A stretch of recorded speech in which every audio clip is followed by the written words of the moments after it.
Nabili ng kaluluwa ni Lini Robredo. Paldong-paldo si Lini. 500 million. Ngayon pa lang, tumama na po tayo sa ating mga tsorya dito sa Bisdak, Pilipinas, na kapag makipag-unitay itong si Lini Robredo kay Bongbong Marcos, ay lalong matatalo si Lini Robredo dahil ang mga dilawan at pinklawan ay hindi iboboto si Lini. Kaya ang resulta, ito na po ngayon mga kabisdak, Lini BBM tandem nilangaw sa Naga City na Baluarte nilugaw. Pero anak ng kagwang, paldong-paldo si Lini dito. Nagkapira, natalo yata si Bungit sa bato-bato pick. BBM hindi galit sa adik. Ito po ang pag-uusapan natin ngayon dahil medyo nalit lang tayo ng content dito. Pero mahalaga po itong talakayin para maipakita po natin na hindi po talaga magkiklik itong Lini BBM tandem. Kasi ito po ang gusto nila. Kita mo naman grabe, nilangaw po. Hindi welcome si BBM doon sa Naga. Aray ka. Ano na? Ha? Putay na, ano kaya pinag-uusapan nila, no? Nagdi-deny nga wala daw politics na pinag-uusapan, pero hindi po tayo mga tanga. Basta maniniwala dito kay Budolman Bungit. Magandang tanghali po sa ating lahat. Pa-like po muna, pa-share, pa-subscribe. Pakipindot po ang inyong notification bell para lagi po kayong updated sa ating mga video. Bisdak Historiador ho, pa-subscribe din po pangalawang YouTube channel ko. Okay, ano nga ba ang may bubunga itong pagkikita ni BBM at Lini Robredo doon sa Naga, na talagang ang usap-usapan ay para di umano ay magkaroon sila ng agreement o kasunduan para sa isang unit team. Pero ito na nga ho, nilangaw po ang unang pagkikita ng Lini BBM tandem sa Naga City. Isa lang ang ibig sabihin nito, hindi welcome si Bungit diyan sa Naga City. Okay. Pakita po natin yung mga kuha ng mga larawan kung saan ay talagang wala po talagang tao. Mayroong tao nilangaw. Grabing bangaw. Ito, unang footage. Ayan po Kita mo, may mga tao naman doon sa mga upuan ng Robredo and Coliseum, pero iilan lang. Wala pa yatang 100. Di ba ho? Kasi baluarte po yan ni Lini Robredo. Di ho sana marami pong magsipuntahan dyan. Kasi nga, unitay na po sila no? Pero hindi po yan ang nangyayari. Mukhang napahiya dito si Lini Robredo kay Bungit. Dahil ang mensahe pong iyan, hindi po handa ang mga pinklawan, ang mga dilawan, na makipag-tandem si Lini Robredo kay Bongbong Marcos or kung sino man ang pambato ng administrasyong ito. Kasi napaka-awkward naman kasi. Mantakin mo 2016 naglaban sila. Natalo si Bungit, nagpetisyon si Bungit sa Supreme Court, natalo pa rin si Bungit. 2022, naglaban muli sila. Sa pagkakataong iyon, matinding bangayan, matinding black propaganda, binitawan ni Lini Robredo kay Bongbong Marcos na ang pamilya nila mga kawatan ni Biragundo Marcos. Pero ngayon, ano ang resulta? Ayan, dikit na dikit ang mga animal. Sa lang ang ibig sabihin yan, walang kredibilidad si Lini Robredo. Walang prinsipyo. Sipin mo, ang tindi ng mga binibitawan mong salita, tapos ito kayo ngayon, nagkikita. That's a politics. Bibigyan pa rin po natin sila ng magandang anggulo. Baka sasabihin na naman bubunista na fake news. Anak ng kamote yun. Yan, Yor. Ayan o, mga bubunistang tanganista. Bakit binangaw kayo? Wala man lang katao-tao. Hindi man lang nagpasiklab si Lene Robredo dyan.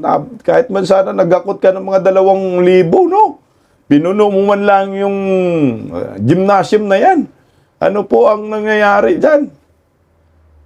Ako po, sa akin, nakikita ko, pakipagpatuloy ni Lene Robredo to na kaibigan or hindi makipagkaibigan, yung makipag-alyansa, no? Makipag-alyansa sa kay Bongbong Marcos. Masisira na ang political career ni Lene Robredo. Kahit siguro sa Naga siya, tatakbo muli pagka mayor, matatalo siya. Kasi hindi naman yan ang expected talaga ng mga Pinklawan. Ngayon nga lang, yung mga mga leader-leader nila sa politika dyan sa Pinklawans, siyempre kailangan nilang kumapit. Kumapit kay bungit. Sangiwi, kumakapit. No? Ang taong gipit, sangiwi, kumakapit. Yan ang nakikita natin. Pero, hindi nga magandang impact yan sa political career ni Lene Robredo. Kasi ang purpose mo yan, makipag-unitim ako kasi kay Bongbong Marcos, kahit magkalaban kami, kahit nagbanatan kami, mga 3 bisis kami nagkakalaban, pero kailangan namin magkaisa kasi nga gusto lang namin matalo si Inday Sara Duterte. Hindi nga ganun. Ang mga tao ay makikita rin yan. Desperate move po ito. Ito ay pagiging desperado. Inamin nyo lang na talagang hindi nyo kaya. Mga Pinklawans, mga Dilawans, inamin nyo na hindi nyo kaya. Si Vice President Inday Sara kasi magkipag-tandem kayo. Pero wala po kaming problema dyan. Kahit mag-tandem pa kayo, magsama-sama pa kayo, isama pa ninyo yung mga satanas. Galing sa impyerno. Wala kaming pakialam dyan. Kasi ang Pilipinas nakapag-desisyon na Duterte pa rin. Kasi ako'y nagtataka. Dahil umuugong na ito, pupunta si Bongbong Marcos, diyan sa Naga, nakailang beses na ang interview, no, kay Lene Robredo, pinopromote yan, pupunta si PBBM sa Naga. Pero bakit hindi parang lumalabas, hindi welcome si Bongbong Marcos diyan sa Naga? Di ba? So hindi pa talaga totally luto yung plano nilang unity kasi hindi pa tanggap ng taong bayan dyan eh. Ito, meron pa akong ipapalabas na video. Panoorin natin si Lene Robredo. At ito ay ebidensya na talagang nilangaw yung Lene BBM tandem. Hindi cut si Samasa, hindi kinakagat, no? Ito, pakinggan natin. Tingnan nyo yung background. Kahit wag na ninyong pakinggan ang boses ni Lene Robredo. Ang background na lang, tingnan po ninyo. Ilang, sus ko wala pang 10, no? Kasi siyempre yan, nasa Coliseum ka. Natural dapat yung background mo, maraming tao. Ipapakita mo kay bungit na, marami kami dito, gusto namin makipagtandem sa inyo. Hindi nga Tingnan mo yung background, puro upuan lang, walang tao. May tao pala, 3, 4. Mayor, ano po ba? Mayor, ano po ba inaasahan natin sa pagbisita niyo ang lumayo sa Luzon? Napakalaking bagay po yung pagbisita niya kasi yung pagbaha talaga yung pinakamalaki problema namin. October of 20, lagi kami binabaha. Pero yung October of 2020 po, yung pinaka-worst. Itong Coliseum na nakikita nyo, ito yung biggest evacuation center natin. Kaya sira-sira siya kasi inabot siya ng tubig. So yung mga nag-evacuate dito, nag-akyatan sa taas. Pero pag nakikita mo, yung mga upuan niya, hindi siya naka-fit as an evacuation center. So yung isang gagawin namin, i-retrofit namin siya para next time na gagamitin siya as an evacuation center. Mas komportable na yung mga tao. Yun yung number 1. Tingnan mo yan daw pag-usapan, evacuation center. Ayusin daw yung Coliseum dyan. Bakit walang tao? Bilangin nga natin, 1, 2, 3, 4, 5, 6, 7, 8, 9. Siyam lang. 10 sa likod, di ka 11 si Lini Robredo. 2024 pa daw ito, binaha daw sila, nakaranas, nagiging evacuation center yan. 2024 Lini Robredo, ha? Pero ngayon lang pumunta si Bongbong Marcos pagkatapos magdeklara ng Inday Sara. Lokohin nyo kami. Hindi nga, tuloy, oh. Yung number 2, yung pagpapadala dito under sa Oblan Kontrabaka Program ng maraming equipment, sobrang laking tulong yan sa akin. Kasi in fact, yun yung matagal na namin inaasam. Kasi pag tinignan ninyo yung topography ng NADA, na ang daming waterways na nagkukross sa akin. Dahil sa waterways na yun, dinadaanan yun galing pa sa ibang lugar. Pag na-overwhelm na yun, bahala yung buong NADA. Ano daw yung pupuntahan dyan ni Bongbong Marcos, yung pinuntahan, Oplan kontra baha? Anak ng kamuti, ngayon lang kayo ng Oplan kontra baha. Matagal na dapat kayo gumawa ng ganyan, in dami ng binaha. Baka Oplan kontra bangag kasi walang pumupunta dyan. Nasaan ba yung mga analipores, yung mga minions, no? Nasaan mga pinklawans? Napahiya yung ina ninyo, eh. Tangin namin, no? Napahiya siya kay Bongbong Marcos dito. Di man lang nagdala ng napakaraming tao. Sa bagay kasi itong mga pinklawan, hindi yan makakalikom ng maraming supporters pag walang pera. Ibayad lahat ng mga supporters nila, eh.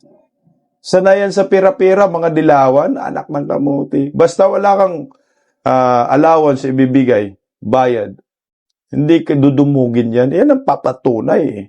Kasi kung meron talagang mga pinklawan na legit, dilawan, or kahit mga loyalista, bakit hinayaan po nilang langawin yung pagkikita ni Lini Lugaw at ni Bungit, yung tandem nilang cockfloat, lutang at sabog. Ito, walang tao. Tuloy, oh. Nakakadagdag yung siltation, yung yung basura, not just sa Naga, pero galing pa sa labas na dala. So dito yun sa amin nasa spot. Kasi kami yung lowest part of the Bicol River Basin. So yung paglilinis, maiibsan talaga yung effects ng traffic flood. Kasi yung daloy ng tubig, hindi na constricted. With the equipment that was sent here, marami kaming mga creeks at mga riverbeds na nag-dry up na pwedeng buhayin ulit. Pwede maglagay kami ng mga detention and retention ponds para pag-overwhelm na yung aming drainages, nakakaiba kami ng tubig. Ang laki ng effect nito sa daily lives yung mga Maganaga. Lalo na kasi kahit schools namin, marami ng mga classrooms at hindi na nagagamit dahil sa pangakit. So yung pinaka Tama na yan. Ang daming sinasabi. Wala namang kwenta. Sa ngayon, itinatanggi niya na yan talaga ang purpose para sa baha o plan baha, no? Hindi, oplan bangag. Pero ito, pinapakita ko lang sa inyo na legit yung content natin na nilangaw po talaga ang Lini BBM tandem diyan sa Naga. Balwarte pa yan ng mga Robredo, pero ano po yung resulta dyan? Wala pang 100 yung pumunta dyan. Wala pang 50. Oh. Paano ka manalo dyan, Lini Robredo? At Bongbong Marcos, mismong Baluarte ho ninyo, itlog kayo dyan. Alam niyo po kasi ang Bicol, ako'y naniniwala, Duterte sulit talaga mga yan. Binigyan na kayo ng international airport because of Duterte, naayos, no? Napagpatuloy, pati yung mga coastal road ninyo dyan, naayos. Pero ngayon, yung mga highway dyan sa Bicol, basag-basag na naman dahil puro bangag yung mga butas, kalsada. Sa amin kasi yung butas bangag. Bangag-bangag yung kalsada kasi yung namumuno bangag.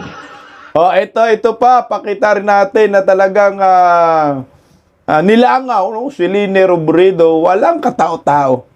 Nung dumating na si BBM, in interview, wala talaga as in. Luya ba? Ito pa, mga bubunis ng tanganista. Ano na po nangyari dito? naman natin, it is a basin. At Tatlo lang maraming mga construction, hindi lamang yung private sector construction, kundi ang pagpagawa nito ng mga iba't ibang yung linipat ang dinaanan ng tubig. Kaya Ano, iba't ibang oo. O tal. Tangina pulbos pa. O tingnan mo usually talaga si Bongbong Marcos pag in-interview, pag mga ganyan, 'di ba noon nakaraang taon, pansinin niyo lang. 'Di ba may mga binibigay silang mga traktor, no? Mga ganyan, kagaya ng mga heavy equipment diyan sa local government. Marami talagang tao, no? At saka pag pumupunta, kumakawayan Pero hakot yun, hakot. Pero ito, balwarte ni Leni Robredo, hindi sila nakapaghakot. Sapa, pag in-interview si Bongbong Marcos, nasa likod, background, maraming tao. Pero ito, yung sa background ni Bongbong Marcos, ayan uplan, kontrabaha. At saka isang heavy equipment. Ang kasama itong civil station. Civil station parang huhang na dyan Ang ganun lang si civil station Tatando-tando na lang ang buhang. Akala mo naman tumama si Bungit dito. naging mas grabe. Isa pang bagay, yung nagsiltation talaga ng husto. Kaya titignan ninyo, napakababaw na nitong ilog na ito. And with ang sinasabi nga ni Mayor Lenny is that many of the places na dati naman ay hindi binabaha, and dyan na rin yung effect ng climate change. Kaya this is what we are trying to remedy. Anong effect ng climate change? Dati naman hindi bumaba kasi nga, alam mo Bungit, dati inayos ni Tatay Digong yung flood control, walang ghost projects. Ngayon, yung ghost projects mo sa flood control, 2 trilyon, kaya bumaba. Tingnan mo, nagpakita pa ng drone, wala mang katao-tao. Nagpalipad pa kayo ng drone. Di man lang nahagip yung maraming tao dyan na, babangag! Awkward kasi Yung dating magkalaban, 3 beses naglaban. Bakit 3 beses naglaban? Paliwanag ko, baka sabihin ninyo, 2 lang bisdak. 3? To 2016, diba? Natalo. O yan ang unang paglalaban nila ni Bongbong Marcos. Talo si Bongbong. Sabi ni Bongbong Marcos, dinaya kami ni Leni Robredo. Ang abogado pa yun, si Atty. Vic Rodriguez. Na trinidor din ni Bungit. Yan yung unang pagtutuos. Talo si Bungit. Nagpetisyon sa korte, pangalawang laban. Natalo muli si Bungit. Nadagdagan pa yung bilang ni boto ni Leni Robredo kasi sabi, dinaya. O pangatlong laban, noong 2022, kumapit si Bungit kay Inday Sara ng budol, nanalo kay natalo si Leni Robredo. Pero kung hindi pa si Inday Sara nakipagsanipwersa kay Bangag, merong tandem na Rosa, Robredo, Sara, tandem. Baka si Leni Robredo pang nanalo. Sige nga, tuloy natin. Malaking trabaho ito. It will take time, but marami na tayo mga intervention na pwedeng gawin, such as the pools that we are going to put up. But tawag nila yung retention fund. Ito na, tinatanong na dyan si Bungit. Retention fund po, ano na talaga, panot na si Vince Dizon. Leni Robredo, pakit-kit na lang dyan, ha? Ito, tinanong na siya patungkol sa politika dyan. Ito, pakinggan natin.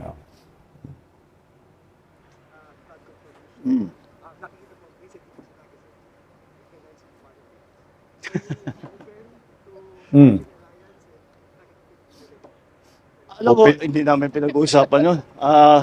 Alam mo, I think the mayor will agree with me na serbisyo muna bago politika. The most political thing that we did today, I wore my pink socks. My pink socks in honor of Mayor Lenny. Ay, kinilig si Lugaw! Hindi kami naniniwala dyan na hindi kikipag-alyansa yung pinunta mo dyan, Bungit. Huwag mo na kaming lokohin, basang-basa ka na ng taong bayan. Sige nga, ikaw nga, pagkatapos mag-announce si Vice President Inday Sara na tatakbo siya sa pagkapangulo, nagpanic mode ka, sabay punta ka sa Bicol, sa Naga. Kaso hindi ka nga tanggap ng taong bayan dyan. Anong tao nandyan? Mga media lang, mga vlogger lang. Sinusuka ka, Nyor. Isa lang ang ibig sabihin. Ang BBM, Lini BBM dapat yan kasi si Lini man ang presidente, BBM vice presidente. Ang Lini BBM tandem, hindi yan tanggap ng mga dilawan, pinklawan, no? Yung mga botante, mga tao. Kasi kung tanggap po, di sana marami pong sumalubong dyan. Kita mo naman, 3 lang sila, ni Vince Dizon, Leni Robredo, Bungit, Midyas lang daw ang sadya niya dyan. So, ibig sabihin pala nito, Leni Robredo, pang midyas ka lang. Legit content natin, ha? Legit ang content natin, nilangaw po ang BBM Lini Tandem. Dahil sa midyas na yan. Ayan, sabi ni Bungit na pinatawag na naman yan. Ni Bingot, Jack Bingot. Mayor Leni Robredo, hanggang paalang daw ang respeto ni President Bongbong Marcos sa'yo. Hanggang midyas lang. Alam mo sa akin, ako expected ko na maraming pupunta kasi nga baluarte man ni Leni Robredo yan, pero wala pong pumunta. Nag-boycott din pala ang mga pinklawan dyan sa sa Naga City. Para sa akin, isa pong nakahiya po ito, no? Bilang isang gusto mong makipag-tandem kay Leni Robredo, pero yung mga constituent niya hindi ka welcome. Yan ang maliwanag dyan. Ayaw nila talaga sa'yo, Bungit, no? Siyempre, pagkatapos ng lahat-lahat. Tapos, meron pa silang mga moment, at sumisilip-silip pa sila sa baha. Akala mo, Titanic ang datingan, si Jack Atros. Pero pinuna dyan ni Rowena Guanzon. Sabi ni Rowena Guanzon, dyan tayo papunta ngayon dahil sa pamamahala mo. Pasilip-silip sa dyan, animal sa flood control. Nakabral ka na lang sana. Ayun, pasilip-silip sa dyan. Wala. Kontrabaha, hindi kami naniniwala dyan. Tingnan mo ha, ang sabi, ang pinag-uusapan nila ay uplan kontrabaha. Pero bakit? Iba yung pagkapaldo, no? Ni Leni Robredo. Pumaldo si Leni Robredo kay Bungit, ha? Ilang milyon yung pumaldo. Akala ko uplan kontrabaha. Hindi uplan kontrabaha eh. Ito ay pamumulitika talaga. Tingnan mo ha. Pumaldo si Leni Robredo. Ito, PBBM. Turns over 500 million for upgrade Coliseum in Naga. Akala ko uplan kontrabaha. Pero, pumunta ka dyan, nagbigay ka ng 500 million, nabili ng kaluluwa ni Leni Robredo. Paldong-paldo si Leni. 500 million. Kahit nilangaw, okay lang. May 500 million naman. Oh my gulay talaga naman. Akala ko ba uplan kontrabaha? Yung pala 500 million jackpot. Sobra pa sa panalo sa loto. Isipin mo, mantakin mo yan ha. Hindi sinalubong ng mga taga-Naga, hindi sinalubong ng mga Bicolano, hindi sinalubong ng mga Pinklawans Dilawan. Itong si Bungit, napahiya na si Leni Robredo, nasampal pa ng 500 million sana all. Utangin namin! Sabihin ninyo, hindi ito pamumulitika, ito ay pasiunang bayan ito. Pasiunang busal para matuluyan na ang kanilang tandem na Lini BBM. Pero, ang tanong, nong, uobra ba kayo sa kayo Inday Sara? Los. Wala kasi, 500 million yan, ang laki niyan, putsang ina, pupunta ka lang dyan. Baka nanalo si Lini Robredo ng bato-bato pick. Putang ina, panalo na yan, bato-bato pick. BBM hindi galit sa adik.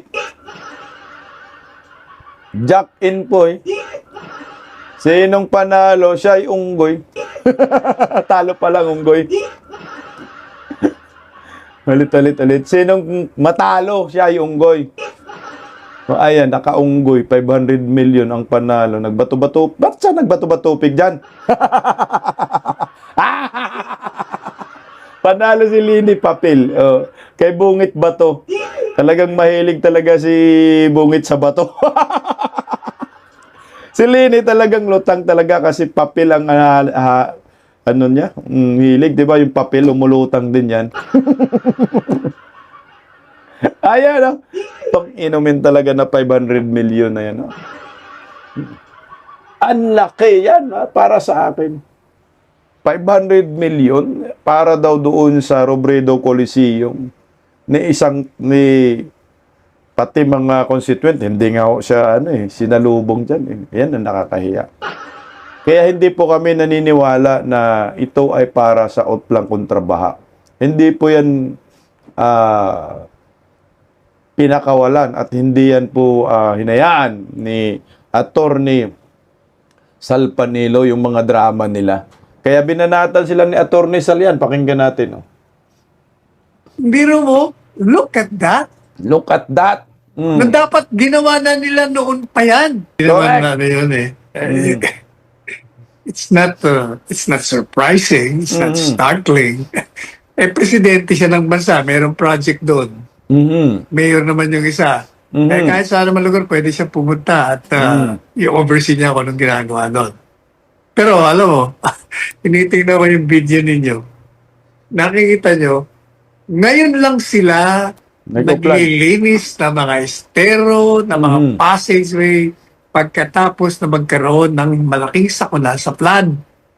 Dapat yan regular, pero hindi nga nila ginagawa. Correct. Hindi ginagawa ng gobyerno, ng mga ahensya ng gobyerno, hindi ginagawa ang trabaho ng mayor, ng naga, ng lahat ng mga syudad. Trabaho na nila eh. Pero tingnan mo, ngayon kikita mo yung estero nga, matagal. Biro mo, look at that.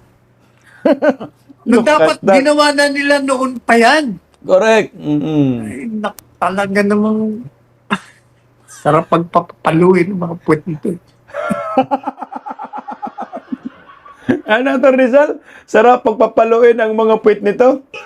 Wala na, nagamit pa animal yung baha para lamang makipagkita kay Lini Robredo itong si Bongbong Marcos Nagamit Ang gulat ka nga uplan kontra baha, pero ang pundok nandun sa Robredo Coliseum, 500 million. Utang na, sinong niloloko ninyo? Wala, as in, alam nyo, kahit anong gagawin ninyong eksena, kahit anong gagawin ninyong gimmick, para kayo ibigin ng taong bayan, wala na. Hindi na kayo iniibig ng taong bayan at sinusuka na ho talaga kayo. Kasi kung hindi po kayo sinusuka, bakit? Iilan lang kayo nagbubulahan dyan sa uplan kontra baha. Di ba, uplan kontra baha, naglilinis. Si Daba, maraming mga volunteers po sana dyan, pero wala. Kasi nga, for publicity ang pagkikita, gusto lamang po makipagsanib pwersa, makipag-alyansa ni Bongbong Marcos kay Lini Robredo. So ngayon, ewan ko kung nakuha na ba yung matamis na oo ni Bungit, itong si Lini Robredo. Galing kay Lini kung okay na ba. Mantakin mo 500 million Lini Robredo, hindi ka pa rin sasabihin na yes. Mantakin mo, uplang kontrabaha ang pinag-uusapan, pero pinunduhan yung GC Robredo Coliseum ba yun? Pangalan na yun dyan sa Naga. Isipin mo, pangalan pa ng asawa mo, yung nakalagay dyan, mga kupal-ipal talaga yun. Pero ayan, pinunduhan ng taong bayan. 500 million ibinusal sa'yo, apo, tapaldong-paldo. Ito para sa akin, binili po ni Bongbong Marcos ang dignidad ang pagkatao ni Leni Robredo dito, ang purpose, matalo lang si Vice President Inday Sara Duterte sa pagkapangulo. Kahit anong gawin ninyo, talo pa rin kayo. Kaya nga, kung ano-ano na lang yung nasa isip nila para matalo si Inday Sara, kaliwat ka ng black propaganda. Banat dito, banat doon. Pero ito, merong pang-apat na impeachment.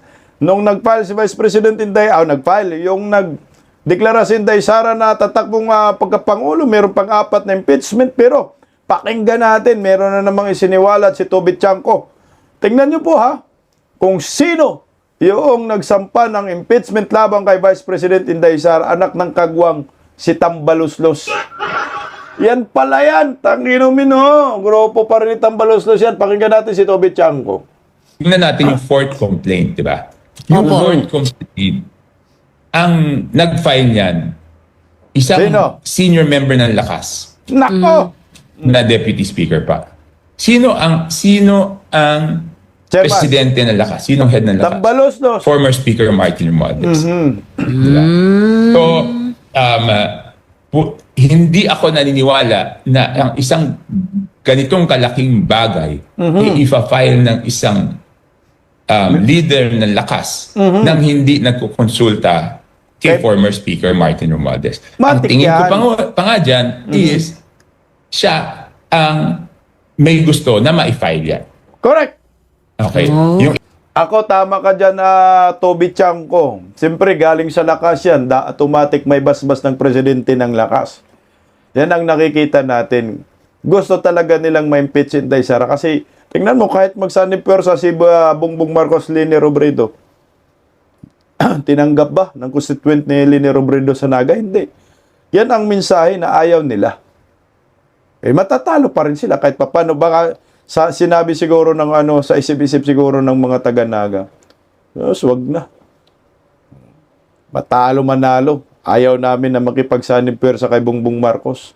Mas magandang matalo na may dignidad kaysa manalo na walang dignidad, kain suka. Hindi rin naman mananalo, talo rin naman. Kaya no choice ang mga taga-Naga kundi boycott ang abutin ni Bongbong. isa naman nag-file is a leading member of NUP. Diba? So, ang kung titingnan natin, yung Lakas has 100 plus members, yung NUP has 40 plus members. So, kung nagsuporta yung mga ka-party mates nila sa kanila, hindi ko alam kung susuportahan. Kung magsuporta yung party mates sa kanila, makaka 1/3 yan. Pero, 1/3 votes. On the other hand, kung ikaw naman ay member ng isang partido at hindi ka susuportahan ng iyong party mates, will you even file? Diba? Yan yung mga tanong. So ako naniniwala, doon sa Lakas, talagang may imprimatur yan ni former Speaker Martin Romualdez. Nakakagalaw pa po ba? Tanga na talagang gumagalaw yung mga galamay ni Martin Romualdez. Depende sa Lakas na kongresista kung pipirma. Sige, pipirma kayo. Pagdating ng 2028, durog din naman kayo. Talo rin naman kayo. Tandaan ninyo, wala nang pera pinag-usapan dyan eh. Wala na daw 150 million per perma. May nangangampanya, nangangalap ng perma, suporta, may impeach si Inday Sara. Kaso ang problema nga, hindi makakalikom dahil nga walang liter release, walang pundo. Nasahan kasi nila 200 million na bawat perma. Walang pondo, bolilyaso na ubos na. Tuloy Ba siya? Ngayon wala naman na siya Hindi, sa ano? siya ang presidente ng Lakas. Lakas. Correct. Diba? Siya ang presidente Yun ang pwede niyang gamitin. ng Siyempre. Lakas di ba? Opo. Tsaka simple lang yung tanong Kung ikaw ba si former Speaker Martin Romualdez, gusto mo bang ma-impeach si Sara o hindi? Definitely gusto niya, di ba? Opo. Correct. Di ba? So, obviously, Kasi nangyari naman na po kasi last year yan. Hindi po ba? Kaya lang, hindi nga lang natuloy sa Senado.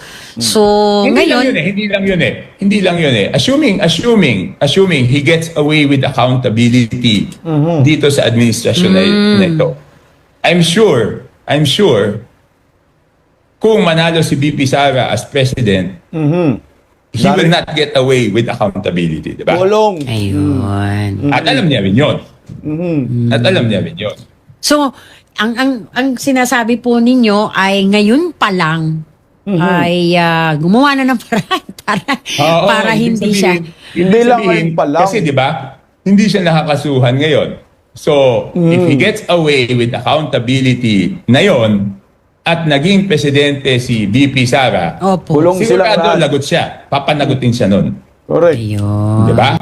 So ngayon pa lang, tanggalin mo na yon para kung makalusot siya ngayon, at least Dire-diretso. yung pinakamalaking problema mo, na siguradong papanagutin ka, wala na doon. Ayun. Maganda pong angulo yan, Kong. Ah, Actually, itatama natin yung sinasabi nila na ngayon pa lang ay tatanggalin na si Inday Sara, sisipain na para hindi makulong si Martin Romualdez. Yung pag-impeach kay Inday Sara, gusto nilang hindi na makatakbo sa pagkapangulo si Inday Sara. Pagkaupo pa lang ni Inday Sara, pinagplanuhan na po nila kung paano mapatalisik si Inday Sara. Tsaka hindi, yung election pa 2022, noon pa lang ginagago na si Inday Sara. Ewan ko bakit nakipagtuluyan pa rin si Inday Sara diyan kay Bungit, no? Tatandem. Kasi merong lumalabas na artikulo na isang sa isang outlet ba yun? Media outlet. Na si Lisa Marcos ay nakipag-kausap kay Tito Soto. Na si Tito Soto tumakbo pagka-vice-presidente. Nagusto ni Lisa Marcos si Tito Soto yung mananalong vice-presidente. Kaya ngayon, tingnan mo, dikit na dikit ngayon si Tito Soto sa Marcos admin. At gustong ma-impeach si Inday Sara. Dahil yun ang gusto ni Lisa. Kasi pag si Inday Sara daw magiging vice president, ay banta si Inday Sara kay Bongbong Marcos. Ito na nga ho nang nangyayari. Kaya ngayon, noon pa lang, 2022, pinagplanuhan na nila si Inday Sara. Paano matalo? Ngayon naman, nung nanalo na, paano ma-impeach? Kasi takot sila. Kapag si Inday Sara ang mananalo, makukulong silang lahat. Hindi lang si Romualdez at Toby Chanco ang ipapakulong ni Vice President Inday Sara, kundi kasama yung amo mong si Bongbong Marcos na hanggang ngayon hindi ka pa rin bumalikwas. Ipapakulong lahat yan. Mga Remulla, pati yung Abalos, gusto ko talaga makulong yung mga animal na yan, mga paglabag nung naging DILG yan, ang ginawa kay Pastor Apollo si Kibuloy, di ba? Sa KOJC, Abalos, Lisa Marcos, yung kapatid ni Lisa Marcos na sa Sibuyas smuggling, sabi ni Saldico, Martin Romualdez, Sandro Marcos, putang ina, 50 billion, ha? Insertion, allocables, paldong-paldo, puro ghost projects, pati yan, nila Bongbong. Yan dapat talagang makulong. Kaya ngayon, sinubukan nila makipag-lukuhan, no? Kay Lini Robredo, pero hindi, alam ko, hindi yan magkiklik, hindi yan ang obra, yung Lini BBM tandem. Nilangaw talaga, no? Ang taong bayan kasi ngayon, gusto natin ng kamay na bakal. Hindi natin ng ayaw natin ng lutang na presidente. Kamay na bakal. Lalo na po, nagdeklara na po si Vice President Inday Sara. Sabi nga, di ba, tinanong, paano mo ba lutas, masugpo itong korupsyon sa ating bansa pag ikaw ay maging Pangulo. Sabi ni Inday Sara, kailangan ng kamay na bakal. Kamay na bakal talagang kailangan, hindi yung kamay na papel. Ang taong bayan din, yun din ang gusto. Pakinggan natin, merong isang interview na rito po. Yes, ma'am. Ano masasabi mo ko? Actually, maganda. Kasi sa dami ng kaguluhan ngayon sa Pilipinas, sabi tayo. Mas siya, mas maganda pa. Para mabalik yung yung lupangan sa Pilipinas. Kasi dami na kasi nga yung mga gulo kami. Kagaya yung tapos mga krimen, yung mga rape, mga rape ngayon, mga rape na kaya ngayon na daming mga rape ng mga bata, ma'am. Kaya mas maganda na dapat Sara bumalik. Pangalan, sir. William Morales.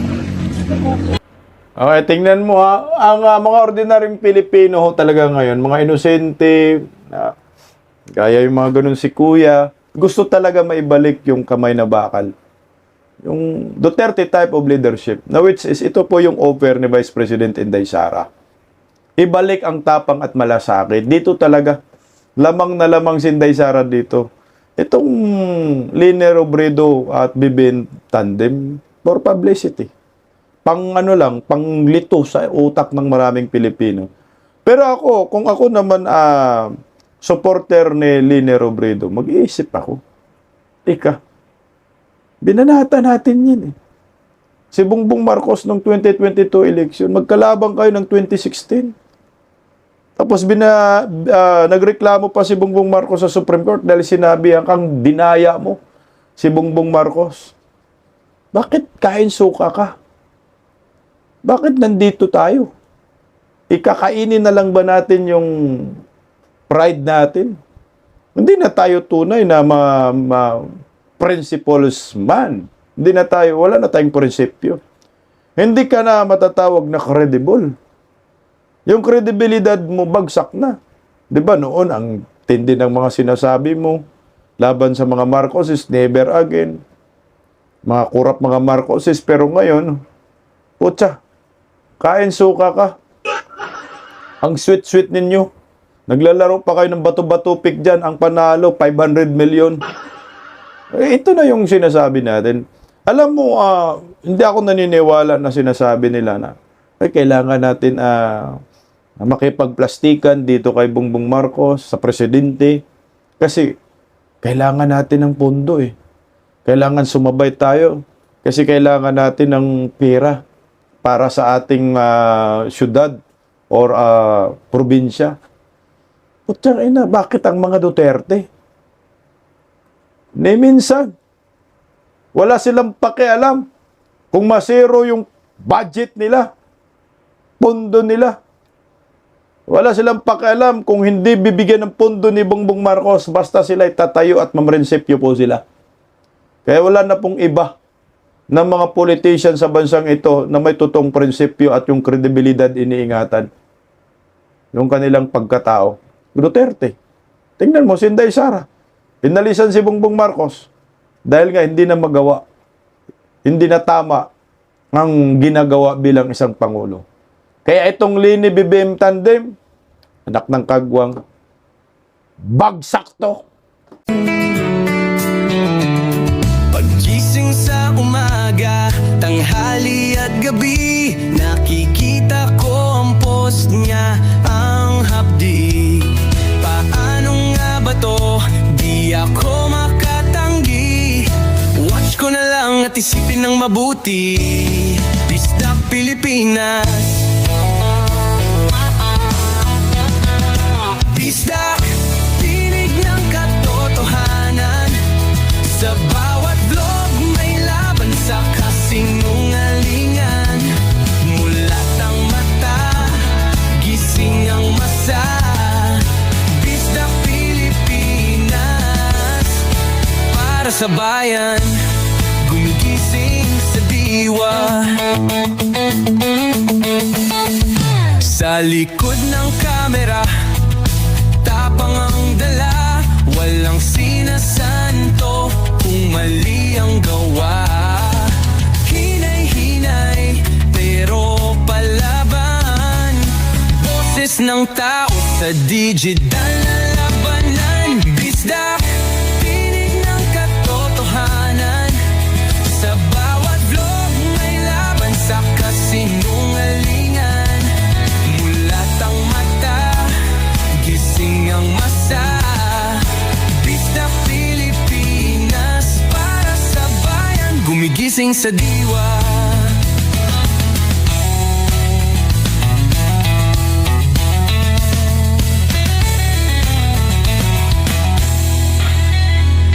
Hindi artista, hindi politiko, pero ang katotohanan, sigaw niya ay buo. Sa YouTube o Facebook man siya makita, may aral ka pa rin, may uwi sa bawat salita. Bisdak, gising sa katotohanan, di lang kwento, kundi panawagan. Sa bawat Pilipinong naghahanap ng liwanag. Disdak Pilipinas, kasama sa pagbangon ng bayan. Disdak Pilipinas.